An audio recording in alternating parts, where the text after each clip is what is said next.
and welcome back to Comcast Newsmakers. I'm Steve Swat. In this segment, we're going to talk about just a few of the 278 state parks in California, and we're going to talk to a documentary filmmaker by the name of David Vassar. Thank you very much for being with us. We appreciate it. My pleasure. So this was a labor of love, wasn't it? This documentary you're putting together for PBS.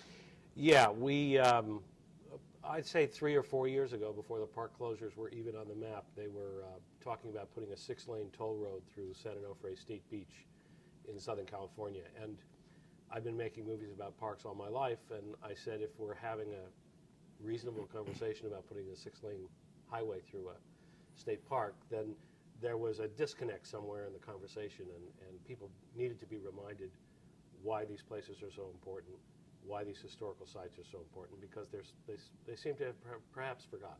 And certainly as part of California's legacy and heritage. And the timing, though, is amazing because, as you know, Governor Brown slated 40 of our state parks for closure.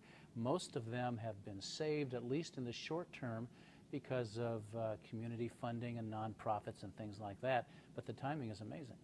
Yeah, as I said, it was not on the radar when we started making the movies. And I think that what's happened now is that a number of nonprofits have stepped up. They did find an additional $10 million in the budget to keep these parks open. There's actually only one closing now. Right. 70 were originally slated. But I do think that it's still a very, very appropriate time to remind Californians why these places are so important, to remind them how much the natural side of these state parks represents our own heritage. Yosemite was set aside in 1864 by Abraham Lincoln. It became California's first state park. It was under the control and administration of California from 1864 to 1906. And now it's the feds, of course. Now it's a national park, but Yosemite inspires the creation of Yellowstone. Yosemite inspires the creation of the National Park Service. Many of the people who were early builders of the California State Park system went on to become directors of the National Park Service. So the linkage here and the heritage here is a very, very unsung story. So in this documentary, California Forever, how many parks do you take a look at? We visited 100. We spent a year scouting and writing and visiting the parks, photographing them, taking pictures, trying to figure out the right season, the stories, etc. We shot in 45. And we shot for a total of about 75 days, over 2.5 years. You're a storyteller. What's your favorite story in this documentary? Well, that's a terrific question. I have to say that one of my favorite stories is a story that I never heard of, but on Angel Island, there's an immigration station where in the 1920s and 30s, when Congress was actually enacting laws to suppress Chinese immigration, Chinese immigrants were held without papers on Angel Island for sometimes weeks, months, a year or more.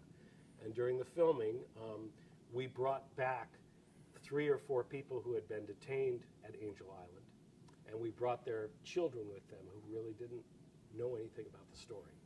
So they went through this immigration station with their children. It was deeply moving. And I know you spent some time at the Colonel Allensworth State Park, which was really a society started by freed slaves. Yeah, a completely unknown story. You'll see the sign for Allensworth on the way up Highway 99.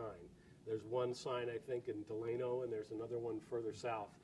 And it's a completely unknown story. I mean, it was a community of 125 freed slaves who left the South and the persecution of the South and founded an agricultural community there. California Forever will air when now? It's going to air on PBS throughout California in the fall. The only station so far to set the date is KQED San Francisco, Wednesday, September 12th, 9 to 11. All right. David Vassar, producer of California Forever, thanks for coming by and talking about this project. Sounds very fascinating. Thank you for having us and giving us the time. Appreciate it. And thanks to our viewers for watching Comcast Newsmakers. We hope to see you next time.